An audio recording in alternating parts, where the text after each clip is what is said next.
Sorry for the slight delay, but we are calling to order the El Monte City School District Board of Education meeting for Monday, September 11th, 2023, starting at 5:11 p.m.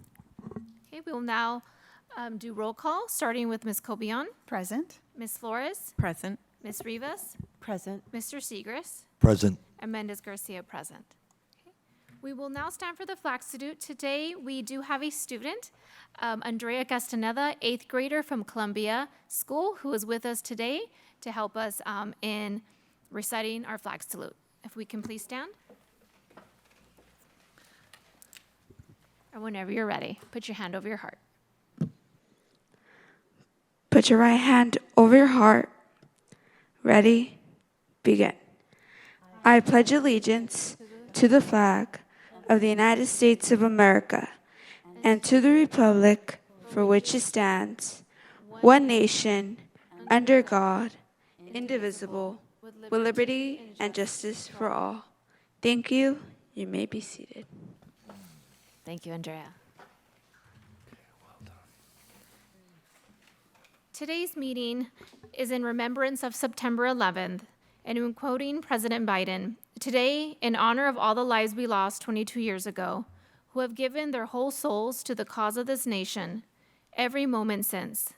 May today not only be observed with solemn remembrance, but also with renewal and resolve. And with that, if we can just take a moment of silence.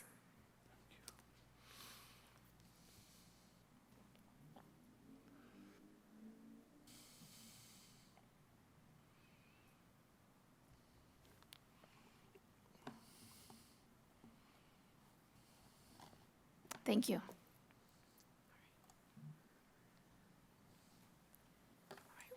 We will continue today's meeting with our item of interest being the 2022-2023 SBEC scores presentation by Dr. Rudy Torres.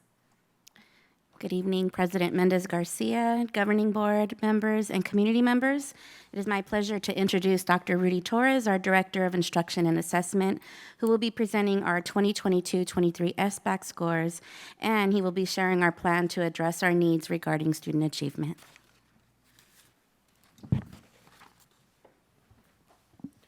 Thank you, Dr. Pinedo. Thank you.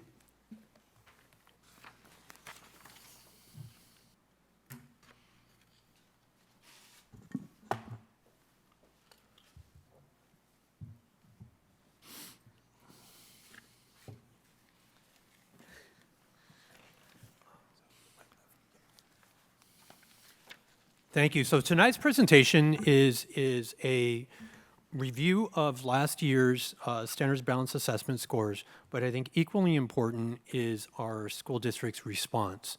So in our presentation is really divided into two in terms of the assessment results, but I think more importantly is how as a school district we're going to respond to student learning needs.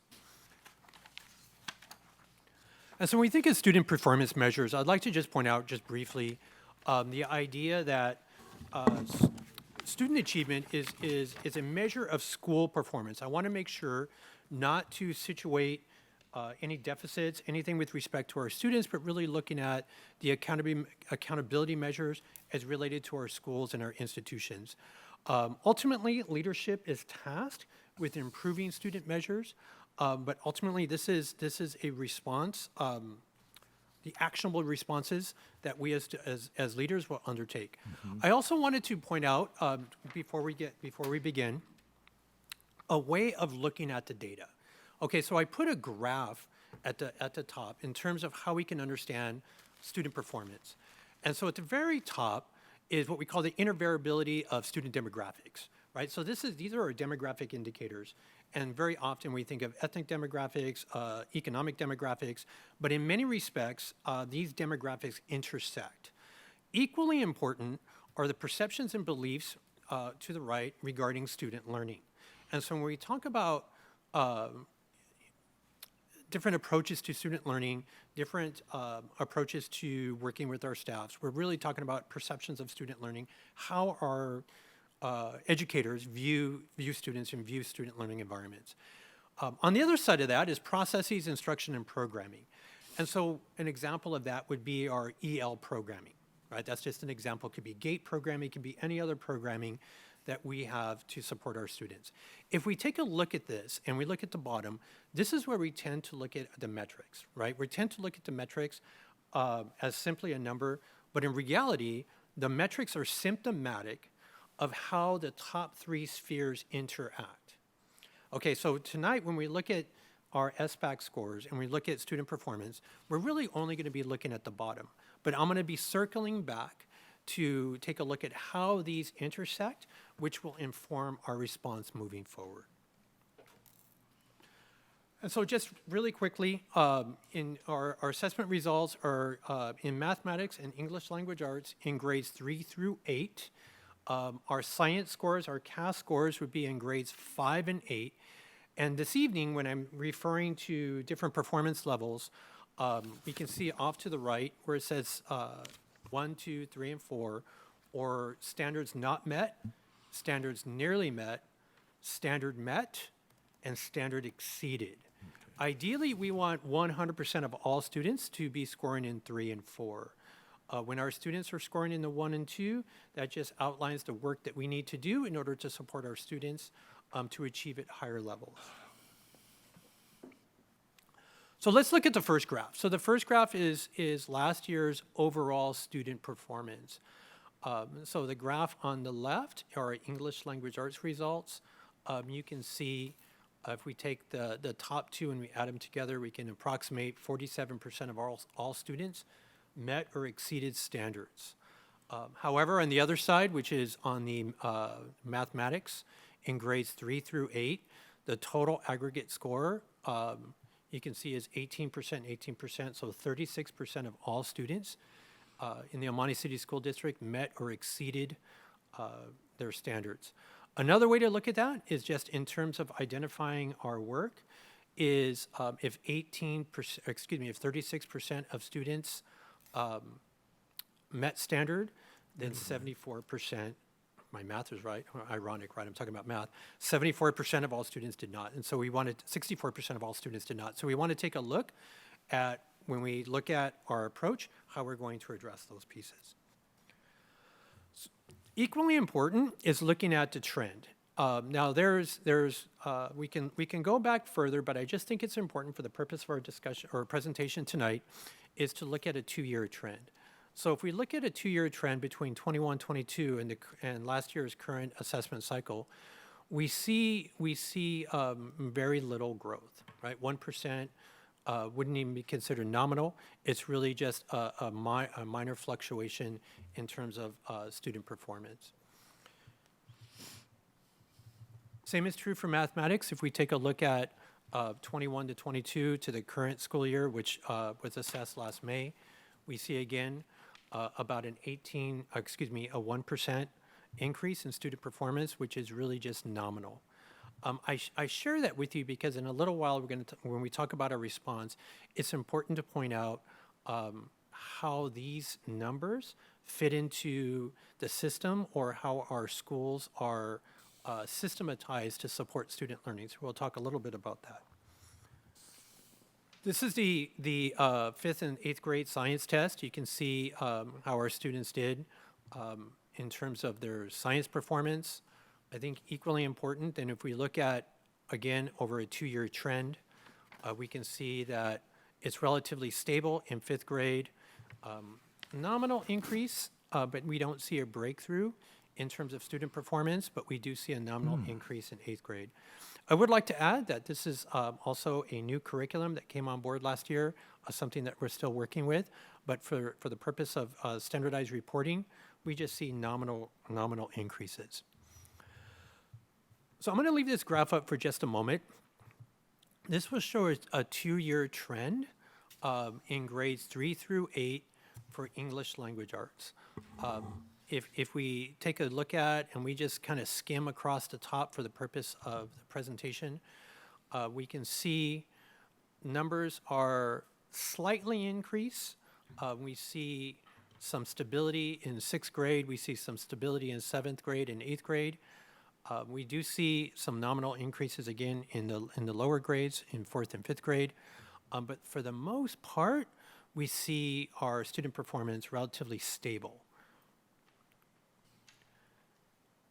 Same is true for mathematics. If we disaggregate it by grade level and we look at third grade. Now, I do want to point out there's one particular area, and I'll just go ahead and put some light on that, which is fourth grade. We do see increases in fourth grade, which was an area of focus last year when we were looking at spring response to teaching, and we did try some different strategies, different approaches, realignment of personnel. And what we did see is an increase in fourth grade, nominal increase, but still an increase. But generally speaking, across the board, if you take a look at that, we see some stability in terms of student performance. This particular graph is our language proficiency. And so if we look at the symbols on the left, right? EL for English learner, EO for English only, IFEP, our initial classification for our English proficient students, and RFEP, reclassification of students. What we're going to spend some time in terms of our response is in these two groups on the left, which is our EL and EO students. Interestingly, I want to point something out. If you see on the right, do you see that our RFEP students have a higher, are performing at a higher percentage rate than our other groups? This is something that I'll be speaking to in just a little bit, but you can see on the right, 31, 32%, clearly 40%, so a significant number of students are performing at a much higher level relative to our EL and EO students. Math, we can see similar trends for EL and EO students in mathematics, and we see similar trends for our RFEP students who are performing at higher levels relative to their peers. I did want to share this particular graph. This represents a 2-year comparison on this particular graph, which is the iReady. It should read iReady Reading. When we were putting the graph together, we did put English Language Arts, but it should note iReady Reading 2-year comparison. And I do want to point out that this would be, when it says 22, 23, this is the D3 data from last year, meaning that this would be spring performance from last year relative to fall performance. And we see pretty stable indicators with the most recent data. And I share this with you because the SBAC data was aggregated last May, and this particular data piece would be pulled together literally last week. And so it gives you a sense of some stability in terms of where students are performing at in their performance levels. The same is true for mathematics. If you look across the top, you see very similar trends in terms of student performance. So can I just ask a quick question? Yes. One of the things I was just kind of looking at is, if you're comparing grade level, like fourth grade last year, fourth grade this year, but looking at those same students, it looks like the fourth graders who moved to fifth graders and so on sort of are all consistently dropping. And I know that some of that might be summer, but I think some of the other graphs are showing that as well. So, No, that's an important observation because on one hand, what we were looking at were our learning environments last year preparing our students better for the learning environment this year, right? And so what we see, we did see a decrease. We also saw apples to apples, we did see some stability, meaning that were our students last year exposed to higher levels of learning, which would measure on students coming into fall this year. In other words, if I'm a third grade student, I had better instruction going into fourth grade, I should have tested higher because I'm better prepared. Right. And what we see is some stability between Okay. that. We also see some students moving backwards, clearly in the graph, but generally speaking, we definitely do see some stability as well. Are there any other thoughts or questions with respect to just some general, general thoughts about the data thus far? I do want to say I think this is probably the most important piece of our presentation this evening is how are we going to respond to the needs of our students? And so our response is really twofold. Our response is a systemic response to student achievement by employing the tenets of improvement science. And I do want to, we'll talk a little bit about what improvement science is, but the one thing that I do want to share is when you reflect on the data and we take a look at the data is relatively stable, meaning that if we were to go back even pre-COVID, I would suggest that we would see very similar findings. We have COVID and then you have post-COVID and you have very similar findings, which implies that organizationally, our schools are a system, right? They're an ecosystem. They're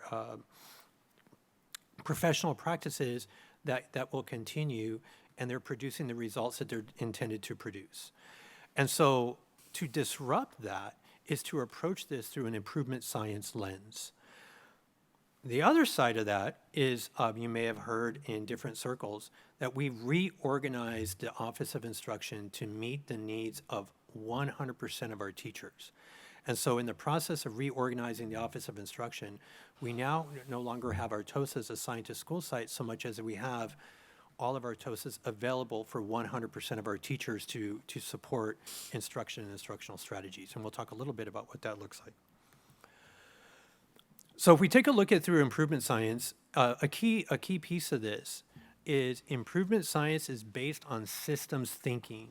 The purpose is not to address the problem, but to do so, it's improving the system that produced the problem in the first place. And so I think sometimes when we think of student performance, and it goes back to that graph that I shared with you earlier, that we tend to look at the metric at the bottom. What we're most interested in is how do we address the system that produced that metric? And so ultimately, we do this work in our PLCs, and we'll talk a little bit about that. But I think what's very, very important to point out is the notion that improvement science focuses on a problem of practice. What exactly is our problem of practice that we need to address?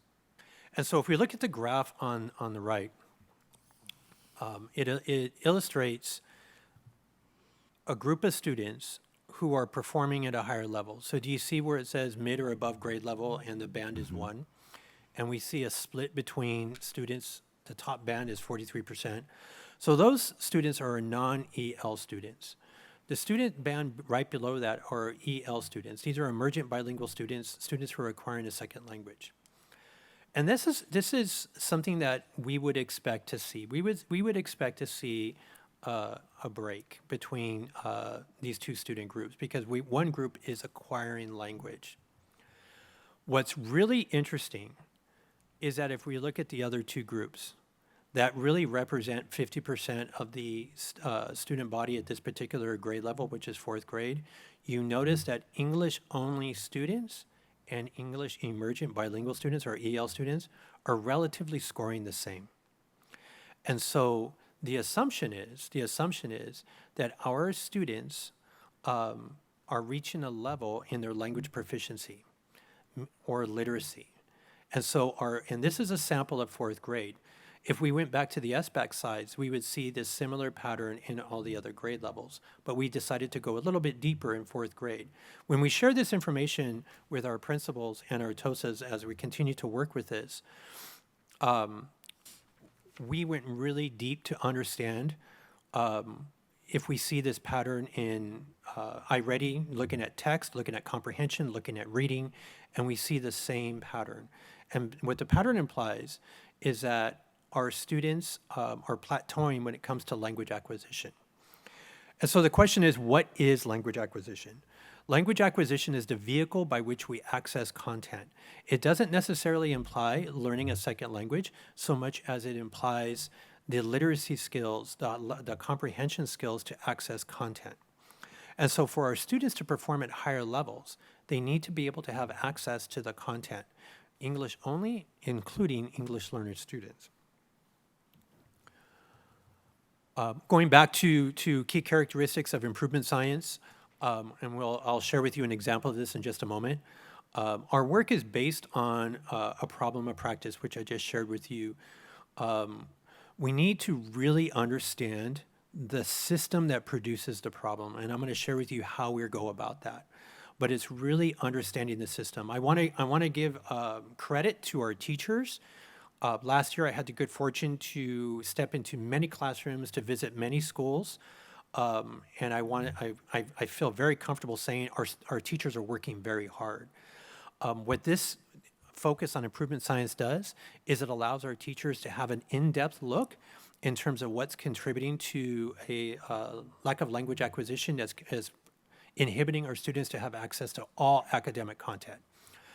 We'll look at what a driver diagram is, and then finally, our goal is to accelerate improvements through network professional communities, including our PLC work.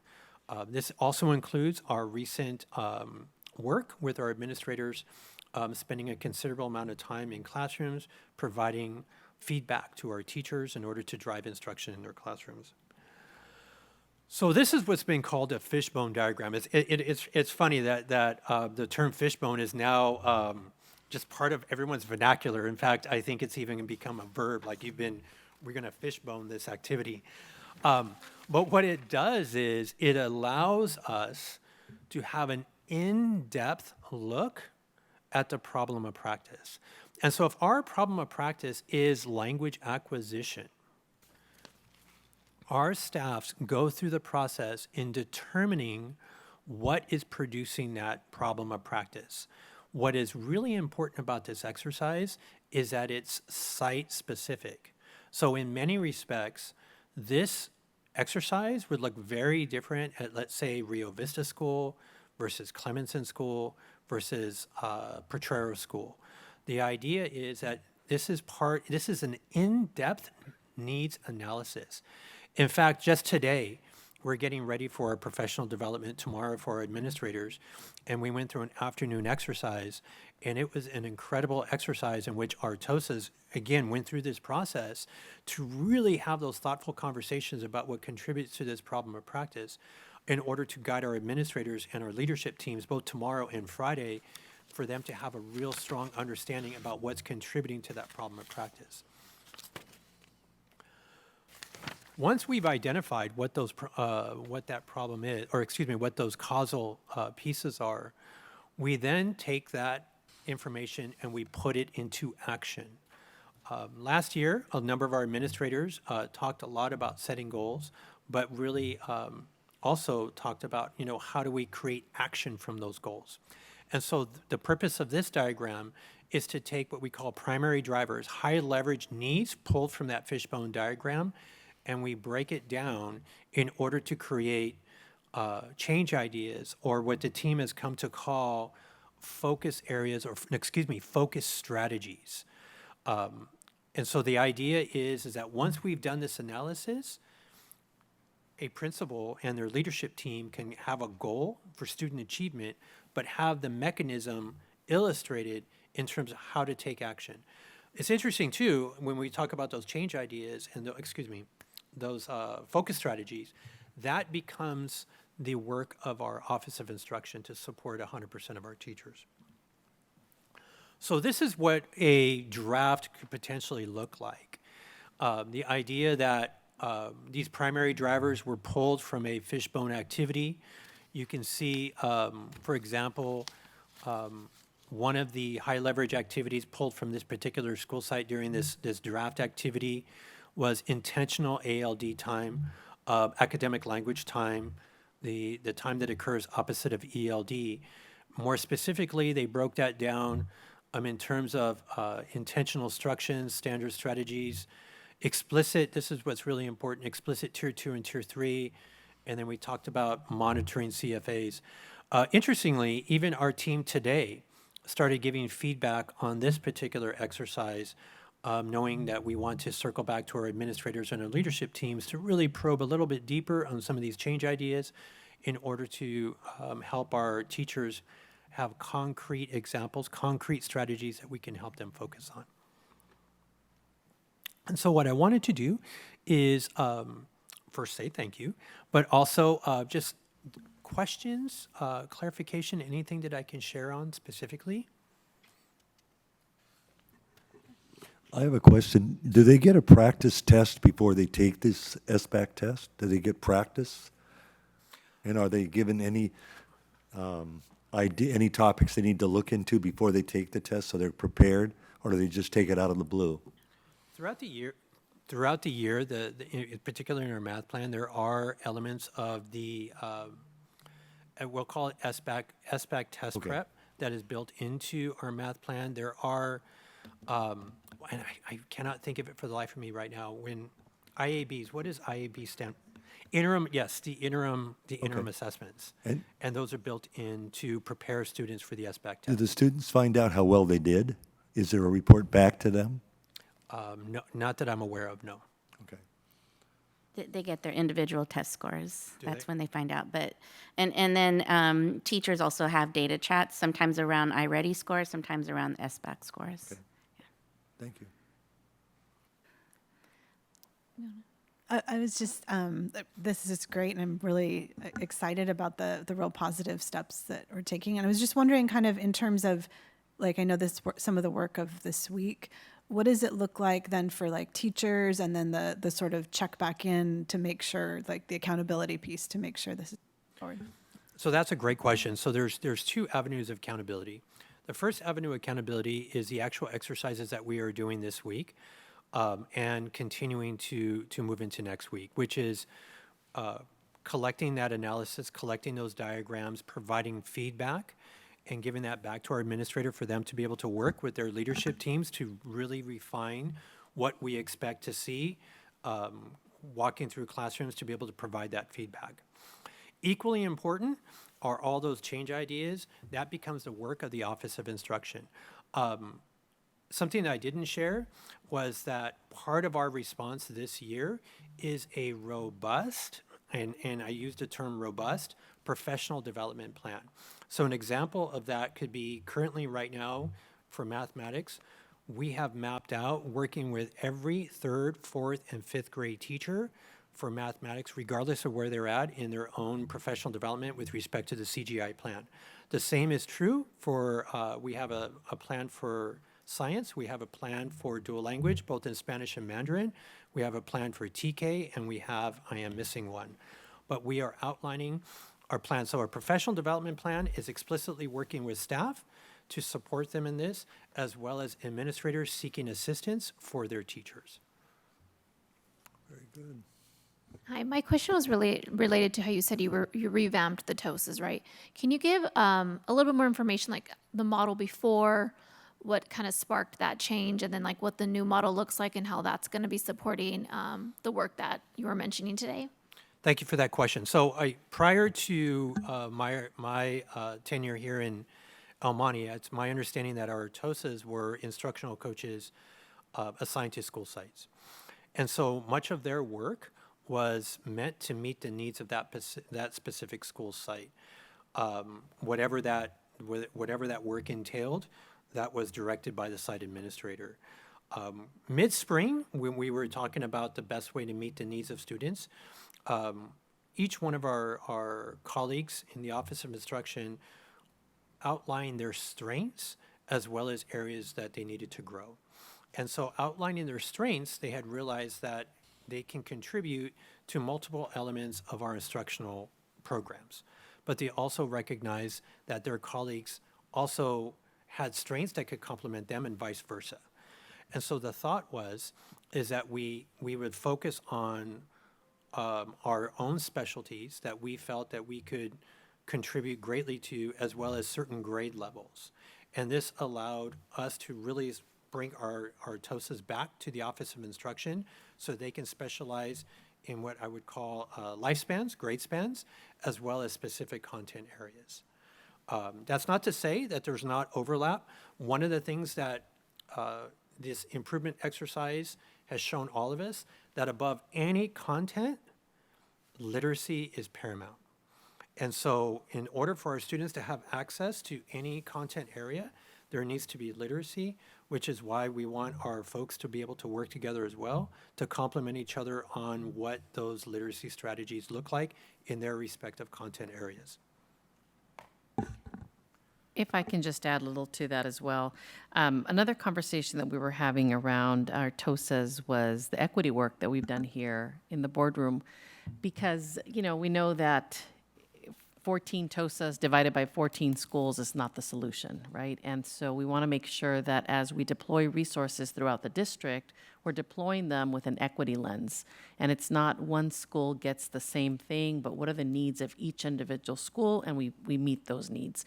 So we're really excited about this model, and more importantly, I think there's an evolution here, because we're going to continue to make sure that the resources we have, we're deploying them in a way that meet the needs of students, staff, and community. Any other questions from the board?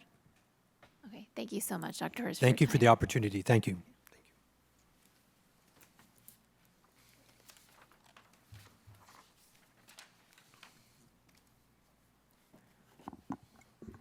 Next, we have our communication section, starting with, do we have any public or written comments at this time? No public or written comment, because come forward. Okay, next we have cabinet reports. Good evening, President Mendez-Garcia, governing board members. Welcome to the September board meeting. We have another robust presentation for you this evening that explains and shares lots of great things happening across the district. We're going to kick it off with Mr. Herrera, Business Services, and transition over to Ed Services. As you can see, there's some recapping from, you know, some previous topics that we've talked about, the first 10 days of school. We wrapped that up, as well as facility updates and enrollment, personnel updates with staffing, and then make sure you have your calendar out when it comes to my portion, because there's just lots of great things happening across the community and in the district. Mr. Herrera? Thank you, Dr. Garcia. So the first item we'll be looking at today is providing an update on our school enrollment here in the school district. Census Day is the first Wednesday of October. That's when we take our snapshots. But we're a few weeks into the school year, so things seem to be pretty stable. A bit of good news is, well, declining enrollment's never good news, but when we were expecting 160 students of a decline this year and the decline only materialized to 10 students, that's good news, better than what was expected. We got another 50 students in our TK cohort compared to last year. So as they expand the universal TK for all 4-year-olds, we're going to see added enrollment in that grade level. And I'm sure we'll see larger TK cohorts as we move into the next few years of the implementation. And the next slide shows information on the breakdown by grade level and by school. You can see the first two columns there is your early Head Start, your preschool Head Start students, and then you see the TK up through 8th grade. So the decline was only 10 students so far compared to this time last school year. We'll take an official snapshot the first Wednesday of October. That's called Census Day. And obviously, we're still tracking our attendance to make sure that enrollment is one thing, but we want to make sure that the kids are attending so that they don't lose out on instructional minutes and we get the funding on it. So a bit of good news, but I think it's a bit of a temporary pause in our declining enrollment. And I think as we expand TK for all 4-year-olds, we're going to see increased enrollment in that grade level. However, I will point out that our kinder cohort was 618 students this year so far. Last year, we had 716 students, I believe. So we still are seeing a decline there. I think the numbers just appear a little bit higher than what we were anticipating just because the TK is expanding, right? So when we looked at birth rates, I believe the big decline happened in 2020 and 21. And so those students will be entering TK and kindergarten over the next year or two. And so we'll continue to monitor that and update our projections as we bring information forward to our first interim and second interim reports. And as we look at some grants that we've successfully received from the California Department of Education, we received some good news over the past few weeks. The first one being the summer grant via the ESSER 3 award. So we are receiving $940,000. All of our schools were awarded the grant, and it'll go towards expanding our enrichment offerings in our summer programming and other intercession days. And we have 12 months to spend the grant fund. The CD also notified us that 2 more of our schools, Columbia School and Cortada School, qualified for the Reading Specialist Literacy Coach Grant. last school year, if you recall, Durfee Thompson and Botero School also qualified for that one-time grant. It looks like there was some additional funds left over and additional schools qualified this school year. So that brings $450,000 to each school. And so far, year to date, we've received close to $2 million of grant funds through that grant.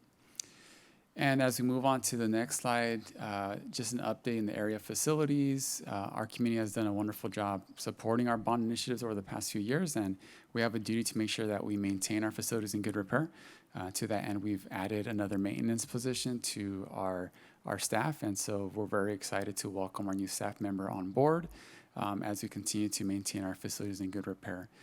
Another bit of good news as it pertains to our bonds and our ability to access them a little sooner than anticipated down the road. Property values increased in LA County. And so as we look at our assessed valuation, here in the city of El Monte, they went up year over year by close to 6%. And you can see the percentage increases there for some of the surrounding cities here in El Monte where we have a attendance boundary presence. That brings us to a assessed valuation in our attendance area of well over $10 billion. So it's a bit of good news, but it's also bad news in the same sense because as the cost of properties go up, I know that creates wealth, but it also does price out families from the community. So from the bond perspective, we can, as the assessed valuation increases and continues to increase, we can access future funding quicker than anticipated. So instead of pulling out that next round of bond funds 5 years from now, it could be 4 years from now. But on the other side of it, it also may be contributing to our changing demographics and declining enrollment issues as families continue to be priced out of the community. And as we look back in, I believe this time, a few weeks ago, we had a board meeting on August 21st. And so just an update, we are going to pursue any lost attendance revenue on that day because there was a state of emergency. We remained open, and so our attendance rate obviously was impacted. You can see there we had a 90% student attendance rate on that day. When we compare that to last school year on the third day of school, it's 98.5%. But we do plan on seeking the waiver with the California Department of Education to recoup what we think is about $40,000 to $50,000 of lower attendance revenue for the day. So we stayed open for that day. Because of the state of emergency, we can pursue the funding, and we will provide an update to the board. Hopefully our waiver, we're pretty confident that it will get approved. So we may be bringing a board resolution forward to the board at an upcoming board meeting to seek that J13 waiver. And lastly, thank you to our fiscal team and everybody that had a hand in closing out our financials. Our fiscal year runs July 1st through June 30th. Later in the board meeting, as an action item, you'll be accepting the unaudited actuals for the past fiscal year. As you can see there, we had close to $230 million of revenue with expenditures of about $180. So we had a surplus of about $50 million, adding to our fund balance. Some of that was as a result of some bond funds that we've pulled out. So that was a $12 million surplus in that area. Our cafeteria fund continues to operate well, and we have some exciting investments that we have planned going forward for this upcoming school year. And as we look at this school year, a lot of those reserves that we have, there's planned spending initiatives as a lot of the one-time revenues dissipate, right? And we begin to implement and expand our programming. So we'll bring information back to the board in December when we next look at our budget at the first interim. Thank you, Mr. Herrera. All the wonderful things going on in educational services, love to share them with you. So we just completed our first 10 days of school plan that included SEL lessons, digital citizenship.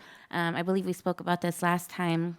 But what I wanted to share was just, some of the feedback that we got back regarding those first 10 days and that plan. The feedback from teachers was overall very positive. Teachers letting us know that they felt that time was well spent getting to know their students and actually learning strategies for themselves in terms of self-regulation and identifying emotions and so on. And a lot of teachers speaking to the fact that they really got to get to know their students. And they felt really good about that start of the year. Our Parks and Rec activities were very well received, and those end tomorrow at Rio Vista School. Students had a great time participating in obstacle course, playing with bubbles, dancing, and creating a memory jar for themselves. And so it was really time well spent, a good investment for the beginning of our year. And again, some of the feedback we got from parents was, my child felt heard or they felt seen as part of this because their teachers were taking that time at the beginning of the year to get to know them.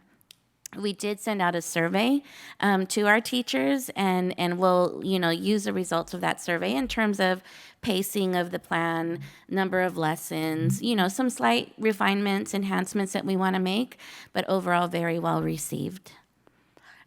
This week, we are participating in our professional development days. Our 3 early out days are, today, Tuesday, and Wednesday. And sites are focusing on data, utilizing that Diagnostic 1 assessment for language arts and math, utilizing the iReady tools, the reports that are part of iReady and the teacher toolbox. And then within the professional learning communities, planning next steps, utilizing that data. And then, as Dr. Torres spoke about, on the 15th, our Student Free Day, the site leadership will be facilitating going through the problem of practice of language acquisition with their site teams, identifying the systems that have created those that problem of practice, including the root causes. They're going to identify a goal, the drivers to achieve those goals, and then the actions that we should see as we walk through classrooms. Something I did not add on here is that we also have professional development for our supervision assistants. They will be getting PlayWorks professional development to help support them during recess time. And our instructional assistants will be getting professional development around small group instruction in language arts and math, as well as classroom management strategies as well. And some of our instructional assistants will be getting CPR certified on Friday. And this past couple of weeks, we kicked off our Say Something Anonymous reporting system. And our middle school students now have a way to, report any concerns that they have either for themselves or for peers. So the training included how to recognize, those warning signs within social media, within just having day-to-day conversations with students or with each other. And we've actually had a couple of reports already come in, and the Say Something people on their end handle it really well, get a lot of information for us so that we can follow through at our sites. And so we're really excited about this partnership. All right. Well, thank you, Dr. Pinedo. I'm going backwards, I think. Wow. Good evening, board. Just wanted to give you a few updates in regards to what's going on in personnel. As Mr. Herrera shared earlier in regards to our current attendance and so on, it's nice to see that. And as we've talked about the decline over the past 10 plus years, we've always taken an approach in regards to our positions and reevaluating when openings came about, whether resignations or retirements. And so over the course of the years, we've often either reduced positions just due to the need not needing, or our needs not needing as many of those positions, or sometimes we've actually been creative and taken 2 positions and combined them into 1 and so on. But that said, we also still address and evaluate our needs going forward. And so tonight, I just kind of want to share a few updates with you in regards to additional positions we've been adding within our district. So those are some of them. So within our child nutrition, that's our nutrition service supervision assistant, we've been expanding as they've continued to serve not just our students, but our community over the course of the pandemic and so on. So we're going to add 4 additional nutrition service associates, which are going to be centrally located at our central kitchen, but also be dispersed out to sites as needed, really trying to expand our barbecues and various activities that they do, and those positions will help do that. We're going to add 2 NSA supervisor level 1s, which are still bargaining unit members that will help oversee the day-to-day operations at the central kitchen and help really kind of departmentalize the central kitchen in terms of efficiency and so on. A child nutrition administrative clerk to help oversee the day-to-day operations as well. Some admin clerk positions at Jeff Seymour Family Center, and then, I apologize for the typo, the child nutrition services is actually our business services replacement. 3 supervision assistants at our sites as we continue to expand on our Playworks and our use of Playworks, the need for extra support in that. And then also just looking at the hours of some of our supervision assistants. We have many that maybe are still at 2 or 2.5 hours, and maybe expanding them to 3.75 because the need for an extra body isn't there, but the need for extra hours might be. So really trying to maximize our employees that are already in place. And then one of the things we've also done is our kinder enrollment at Potrero initially was very low. And over the course of the week leading into school and the first week of school, it really just took off. And so we've added an additional kinder teacher at Potrero to be able to bring those numbers down to manageable sizes. May I ask a question? Of course. I saw NSA up there. NSA, what was that? Nutrition Services Associate. 'Cause I So our used to child work for the nutrition. National Security Agency, so it's not No, connected. no. Well, they do protect the food, so that's important. So Thank you. Mr. Herrera did say we have a lot of acronyms here. We need to have a Yes. little cheat sheet. So Yeah. we'll provide that next time. thank you. And then just kind of wanted to give you an update in terms of our class sizes, and keep in mind as I go over this information, we did make a decision coming into this school year to utilize some of our extra one-time funding, like our ESSER fundings and so on, to eliminate any of the combos that we had. I believe we had estimated 8 to 9 combos this year, and we have 0 combos. And then just take a look at some of our school sites in regards to class sizes and where we could maybe ensure that we would keep our numbers a little lower, just to help ensure that ability to us to really address learning loss and really language acquisition as we go forward. And so our transitional kinder right now, we're sitting at about 22 to 1. And the reason why we're at 22 to 1 is we factor in our Mandarin program, which is lower.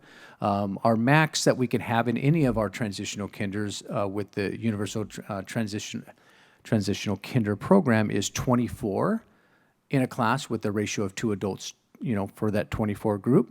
But we're averaging a 22 to 1 at this time. In our kinder through third, which is still the traditional CSR 24 to 1 average, we're at 20.6 average. We have approximately 121 total classes, and only 8 of them are at 28. And I share that because when we look at our class sizes, we look at 2 factors. We initially look at CSR averaging, which means in our kindergarten through third grade at a school site, we cannot have more than an average of 24 students. But then after that, we look at our contractual maximums. And our contractual maximums actually in kinder is 33, and then in first through third grade is 32. While we don't want to see numbers that high, we do utilize that flexibility that when we do get a class of 28, we can take all 28 students, because while we would like to keep our numbers as low as possible, we also recognize that in a declining enrollment situation, we need to take students that want to come to our district. And so we have 8 classes at 28, and then, others trickle down at 24, 25 now and then, but obviously at an average of 20.6, you could draw the assumption that we have quite a few classes that are in the 18 and 19 and 20 ranges as well. For 4th through 6, while we don't have a CSR average, we have a straight 30 class max. I just always like to do an average just to share. And so our average across our 96 classes is 23.93. And then if we look at our maximum of 30 in a class, we have 6 classes that are at that. We have 8 of them are at 29. And then all of the remaining classes range anywhere from a few of them at 18 or 19, just because of the uniqueness of the school, to up to the 27 that's not listed. And then in our 7th through 8th grade, with a 30 max per class, we actually average approximately 25 students across the board. We are seeing higher PE class numbers. We do have a contractual max of 45.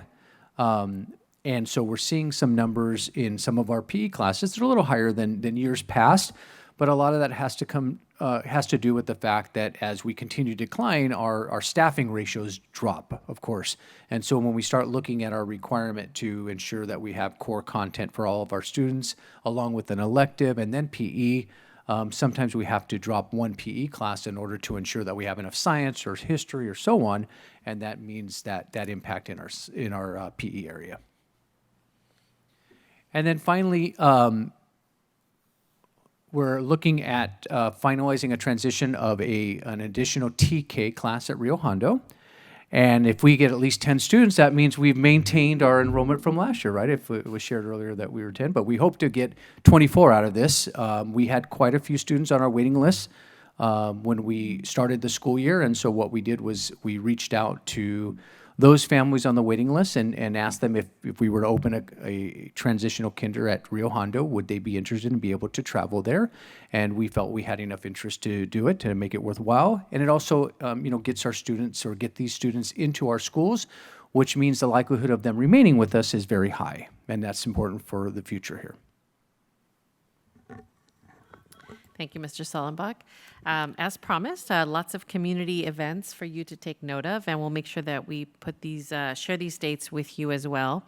October 4th, we're bringing back Walk to School Day, and this is an opportunity for families and students to consider walking to school. We're going to create a fun and festive environment that will encourage students and families to walk to school. As you know, when our schools were built once upon a time, we didn't have as many cars on the roads, and so it can be a little congested when we do drop-offs in the morning and pickups in the afternoon. And this is an opportunity for us to work in partnership with the community to ensure that the streets are safe and encourages our families to walk to school. October 21st, we're all invited to participate in the Dia de los Muertos event that will be taking place here on Main Street. I don't know all of the details, but what I do know is that it's going to be a fun, packed day with lots of activities, lots of entertainment, good food, and here locally in our community. October 24th, we're really looking forward to this particular visit. We've invited the LACO board to come and visit the El Monte City School District. We feel like this is an opportunity for us to share all of the wonderful things that are happening within our school district, for them to see our programs firsthand. We're going to create a jam-packed visit for them, where we will be chartering a bus, and we'll invite everyone to join us on the bus, and there will be no downtime. We will be talking and sharing between school visits. We'll arrive at school sites, we'll visit a few classrooms, we'll be back on the bus, we'll have people from every department sharing along the way. So it's an impact trip for them, and we'll hope that they walk away just as excited about the work that we're doing. And so I'd like to invite the board to play a role on that day, and there's more to come. The Trunk or Treat event that's been so well attended in this community will be back October 26th, and rumor has it that Mr. Sullenbach will be coordinating us here at the district office, and so more to come. No pressure, Mr. Sullenbach. And then lastly, in October, because I can go on and on and on with many dates throughout the year, but we'll stop with October. October 28th, the Children's Day Parade is back. And I know that was up in the air, but we did get confirmation from the city that they will be hosting. All of our schools will be participating, walking down Tyler Avenue. And yes, more to come as well. I also want to highlight an announcement that we shared with our school community. We've officially joined a nationwide social media lawsuit.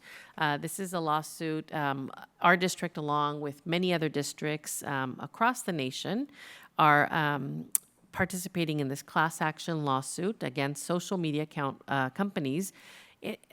What we need them to do is we need them to hold themselves accountable for the issues that they are creating around youth mental health. We know that it's a crisis, and we know that there could be many more accountability measures and safety measures built into social media websites, and they're just simply not doing it.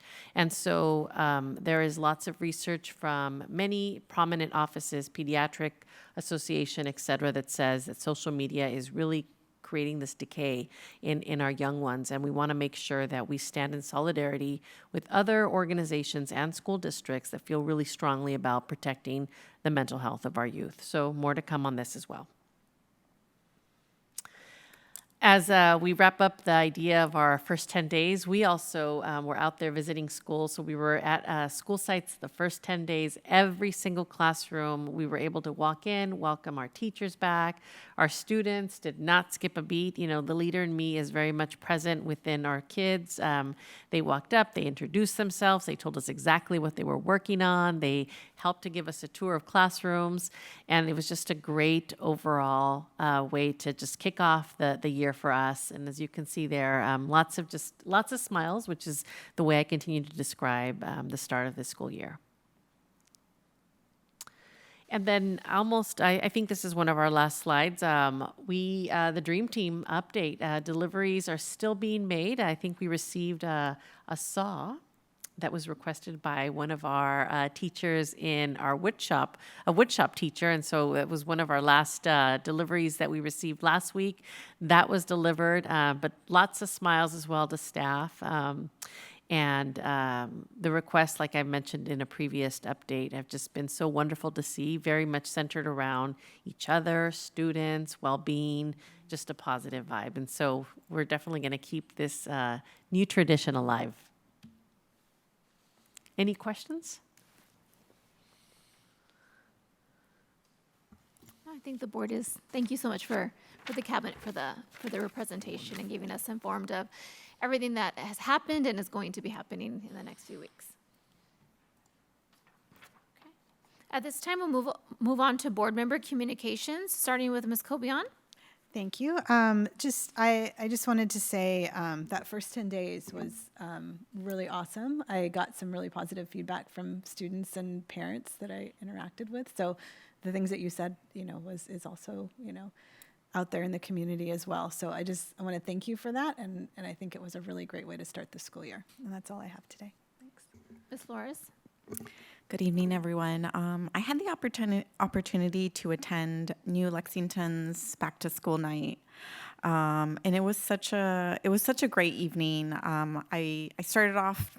The first classroom I visited was TK, so it was like a lot of energy, super fun, and I was like, "This is great, but this is a little too much for me," so I needed to step away for a bit. And I went into 3 other classrooms, and I'd have to say I left my last classroom feeling so proud of our district, our staff, and our community. A student walked in with her sister, who was probably, in her early college years. And the teacher was just really excited, that the student was there, and she was there with her sister. And they sat down, and the teacher went over, some of the students' work with the sister, and it was great to see. It made me feel very proud about our community, our staff, and definitely the dedication that both the staff and the community have for our students. That's all for me. Thank you. Ms. Rivas. Thank you. Well, thank you to the cabinet for their wonderful reports, always really informative. And thank you, Dr. Torres, for coming and speaking with us about the data and taking it so seriously and facing it head on and coming up with some good solutions that are just going to bring some success to our students. And then I do just want to acknowledge Judy Joseph tonight. I was able to attend her celebration of life, and as we know, she passed in the summer.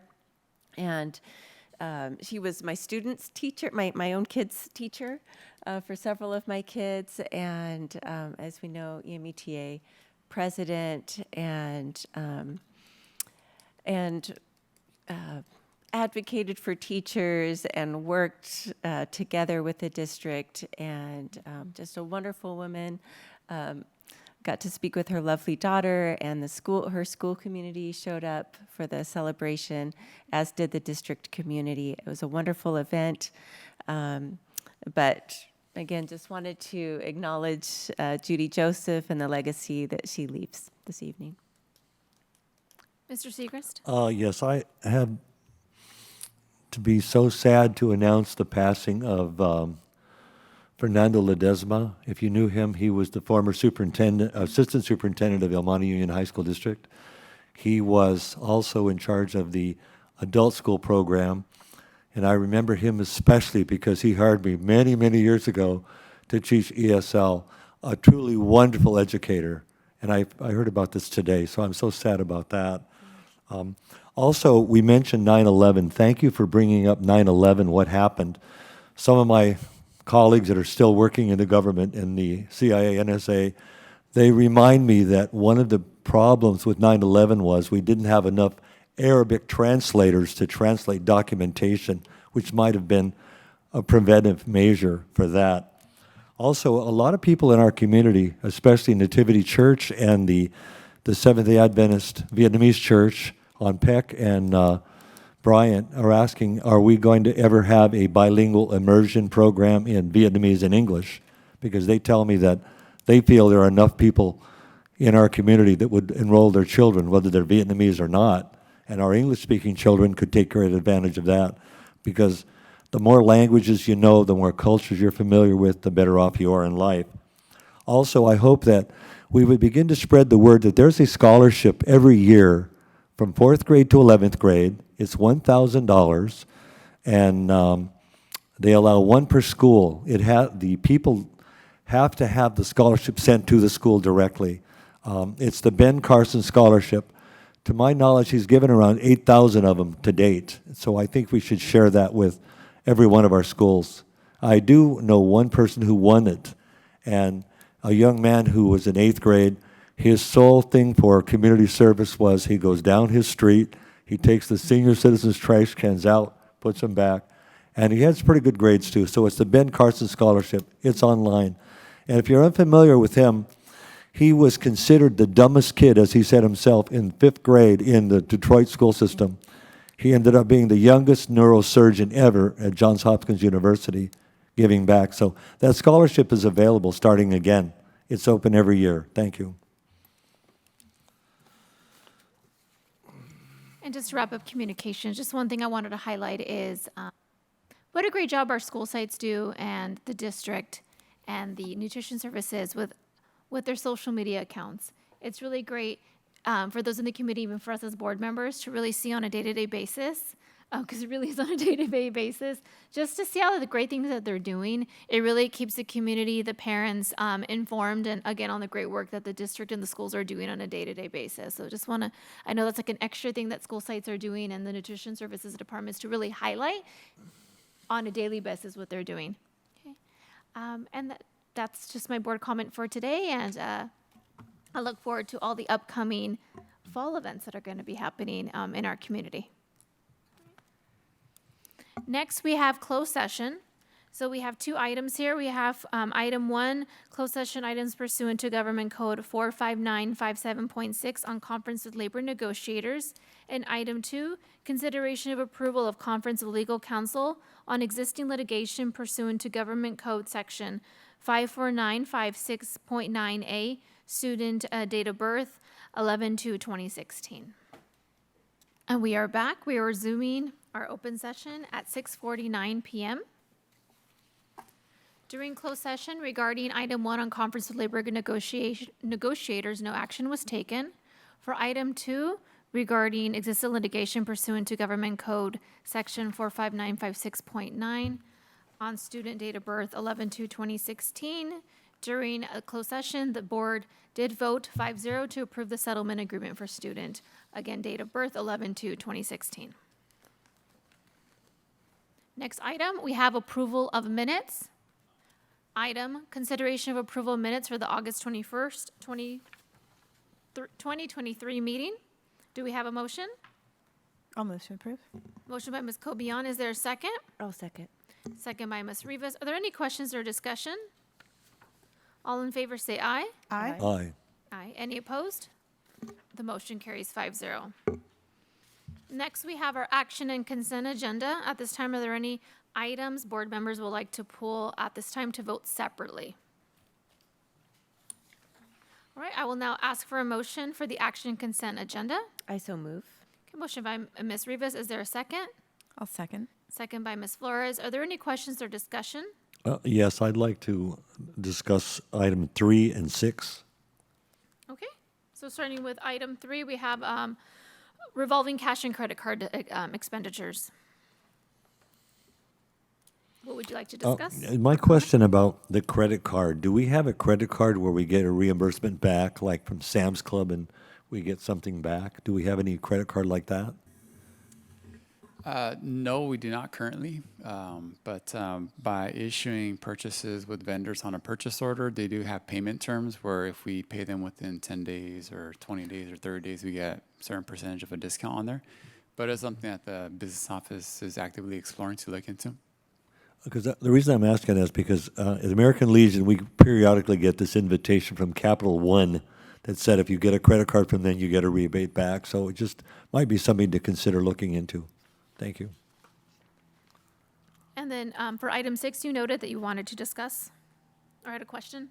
Number 6? Was it 6, I believe? Yes, 6. Okay. So item 6 regarding Item 6, yeah, about gift donations. about the donations. I'm hoping we give certificates back and recognition for people who donate.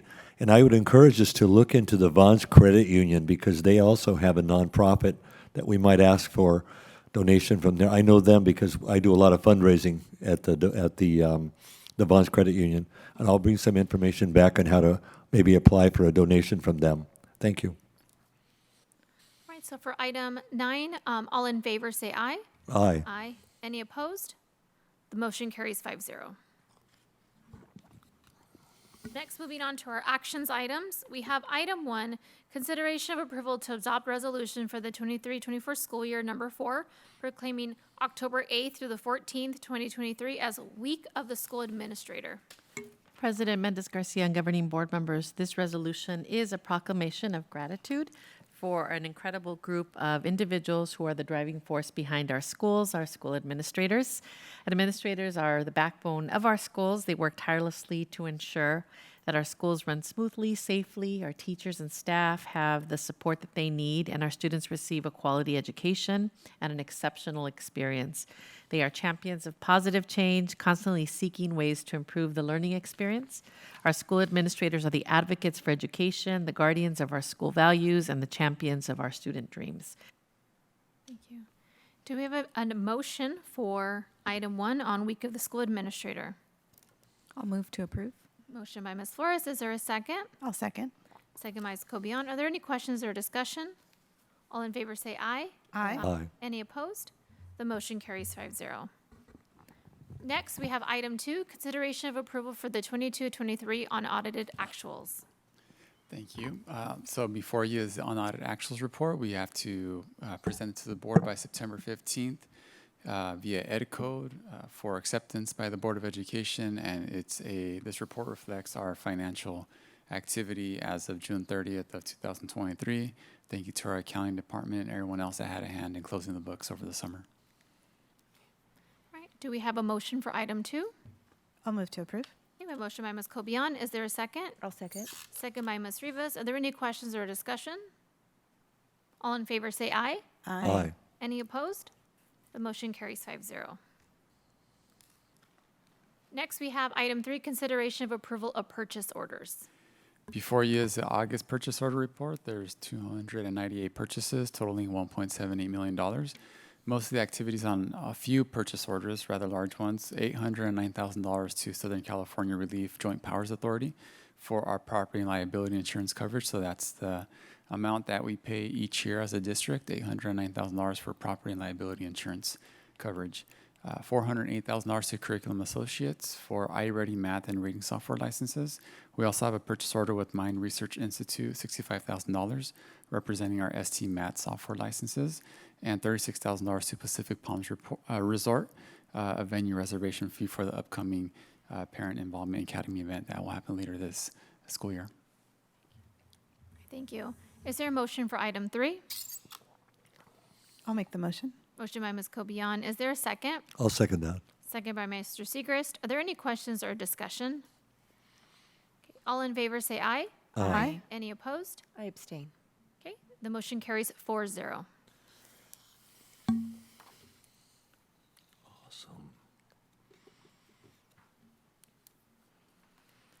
Next, moving on to our discussion session, starting with item 1, our governance calendar.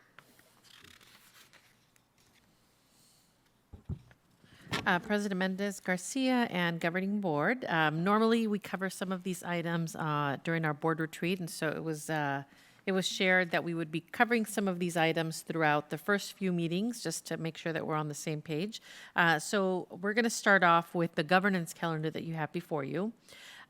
What it does, it describes, this is a template that we borrowed from CSBA. They've asked, it's a good way of keeping track of the governance schedule for the year.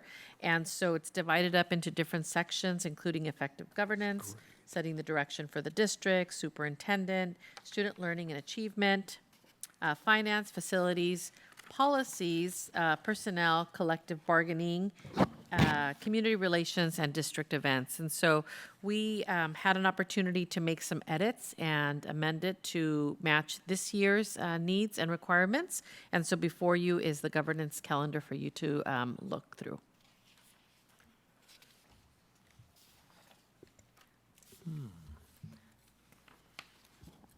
I already have one comment. Please. If we can just move policy right under effective governance, just because that one just correlates right away. Yep. With governance. And those are the policy updates that CSBA normally shares with us based on changes in the law or any types of changes that they recommend, court cases, changes in the law, et cetera. And then those are the policies that we bring to the board.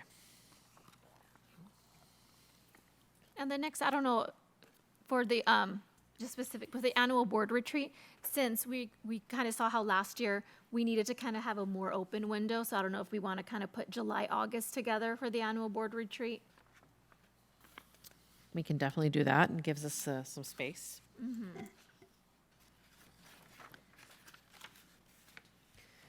I see under setting direction, April, May, every 2 to 3 years review district vision mission. Is that proposed that we do that this year? Well, so this is, the idea is that we would bring it forward for the fall, the strategic plan. So that's not listed in this governance calendar, but this would be the governance calendar that we maintain year after year. So I'm sorry for the confusion there. For now, we still want to do this work in the fall, leading up to the spring. Thank you. I was also wondering, maybe we add in here, and I don't know that it needs to be every year, but a Brown Act update for us. I think we were averaging maybe every other year. Something like that.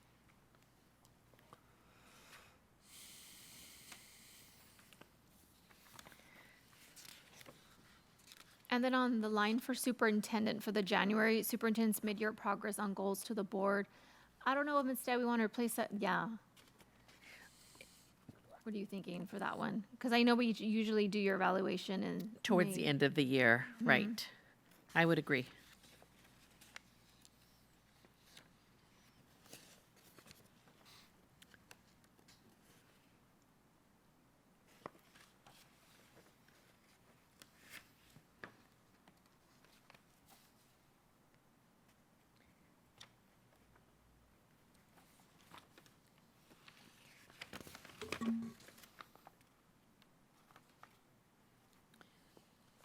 And then going back to effective governance, we have for April, May, conduct board self-evaluation, develop action plan. Probably just move that to that July, August.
Under community relations for January, develop and disseminate key messages about important district topics, including progress on LCAP. Is that something the district does?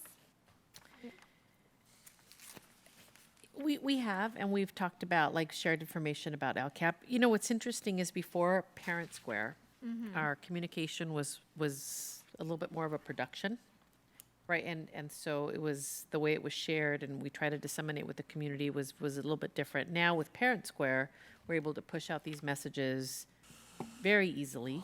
And so we start engaging the community, our school community at that time around LCAP with LCAP surveys, gathering information, and inviting them to attend different parent meetings. Okay. So the community relations column row is more for parents, like community events for parents to Yes. attend. Okay.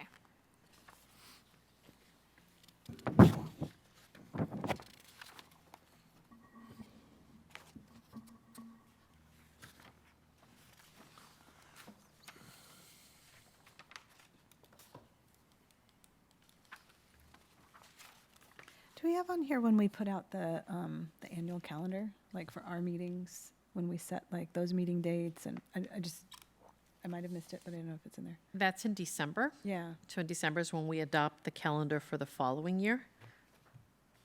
We can add that to effective governance. Oh, yeah. Adopt annual calendar.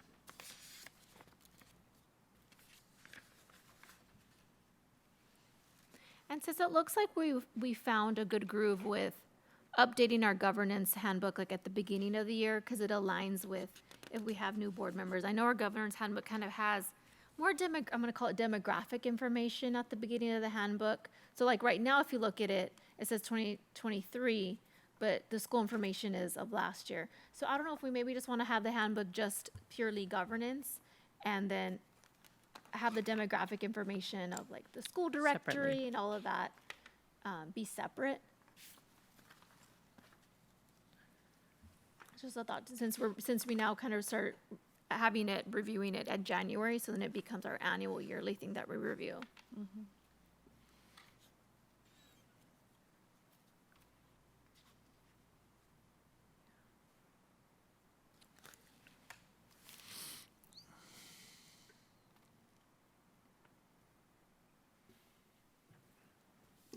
I'm wondering if we'll end up, if we're reviewing our vision mission this fall, I wonder if we'll end up returning to this to make sure that we have our, accountability measures and stuff kind of Yeah, built in January, yeah, we would come back to the governance handbook. To the calendar to see, okay, we say we want to do these things, so when are we going to build those in? Right? To check in. So maybe a January, like, review the calendar Yes. time? I'm thinking I'm going to rewrite the setting direction for the district to include the work that we're doing this year as opposed to those annual check-ins.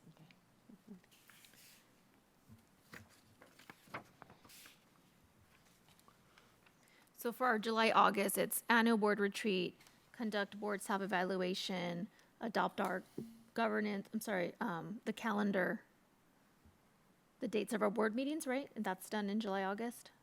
No, that's done in January, that's right? done in December. Yes. So December is when we adopt the Yeah. board meetings for the following year, the calendar. That can be moved. Yeah, no, I'm thinking if we can maybe put that there in December, so that, again, we can I did remember. that, adopt annual calendar. Do we want to add to December about the reorganization? Is that something we want to put under effective governance? Yep. Yeah. Reorganization in December?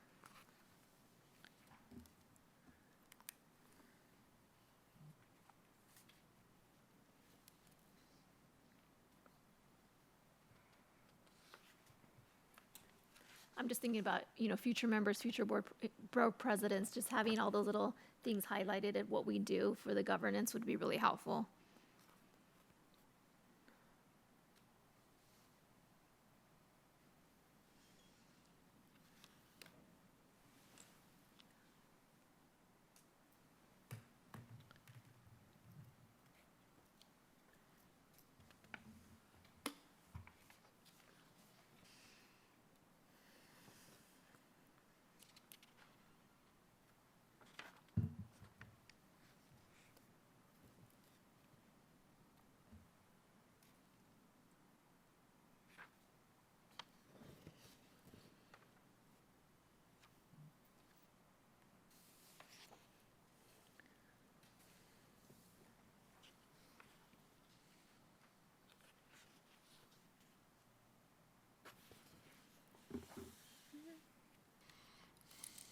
anything else?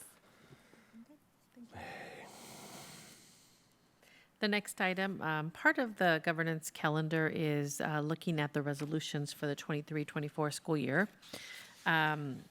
They are written in just a traditional calendar, so it starts there with January. But as you can see, we've already approved the resolutions for the month of August. This evening, we approved September's resolution. And we have a few October, December, and then we start at the beginning there with January. And so once a year, we bring the resolutions to the board for consideration and for feedback.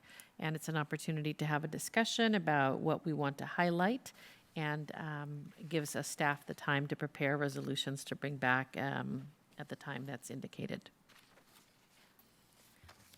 I would actually have a propose an idea to the board.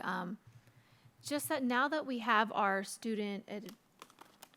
our superintendent advisor, our student Advisory committee? advisory committee, right? Just this is something that when we're thinking about the purpose of our resolutions, right? It's a way to connect students to different students and staff, right? To different initiatives that we're just trying to promote that month and that week. Being student-centered, it's for the students. So maybe having their input as well on what resolutions are important to them, on what things that they would like to see the district highlighted. Are we covering anything? Is there anything else that they would like to see covered of the district highlighting? So kind of would like to bring that to the board. Yeah, I mean, I think if it's feasible with the way the group is structured. I think the students would appreciate it. Sorry, I didn't mean to. Yeah, I like the idea of giving the students a voice, and then maybe a little bit of a two-way thing, right? Where they're also taking, understanding what the resolutions are, right? And taking that back with them.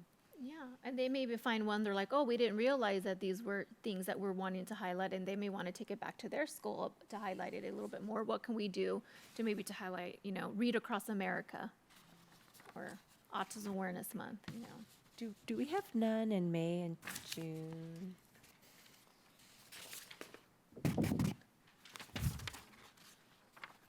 I think it's. I do have a think it's- concern about resolutions. I noticed that in the month of May, we do not even mention Jewish American Month. And if any population is under attack, it's the Jewish population, because I do receive information from the Anti-Defamation League. They're urging public agencies to do resolutions to help limit or do away with anti-Semitism. So the month of May is Jewish American Heritage Month. I wish we could add that. And to answer your question, Ms. Rivas, I believe because it's for the month following, so April would cover May resolutions. It's not the same. They actually deserve one particular month. We do that for some ethnic groups, but not for others. So lumping them together in one for everybody, that's not the same. I'm sorry. No, it was addressing the first question by Ms. Rivas about having May, I see the May dates in there, Yes. yeah, thank you. about the May dates. These are good.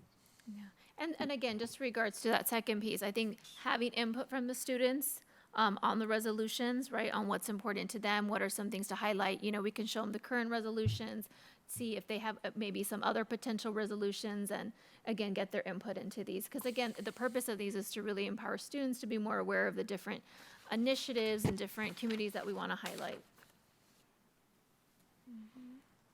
Yeah, as a matter of fact, this week, we sent out the information to recruit the new cadre of student representatives for the advisory committee. We're looking forward to meeting with them. I know that we're going to be, once again, engaging them in doing some taste testing.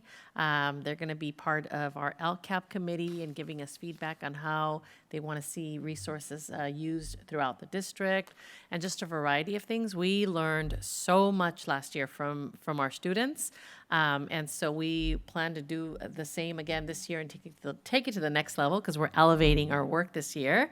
But happy to bring the resolutions to the group and then bring some feedback to the board, and just something to something that we want to hold ourselves accountable is we want to have the students come to a board meeting to do a presentation as part of their experience. So perhaps that could be the connector, that they can talk about resolutions and a few other items. So stay tuned. Sounds great. Thank you. Okay, at this time, are there any other future discussion items the board would like to make note of this time for a future meeting, for our future board retreat that I know where we're just trying to work out those logistics? That's why I was just going to ask if we had gotten on a date for We that. don't at this have point. dates yet. Okay. So my hope is to bring back a calendar for the month of October with school visits as well as strategic plan dates. And our next meeting is October.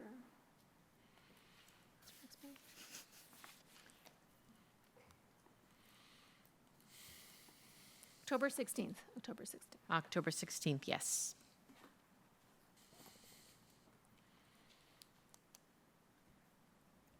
Okay.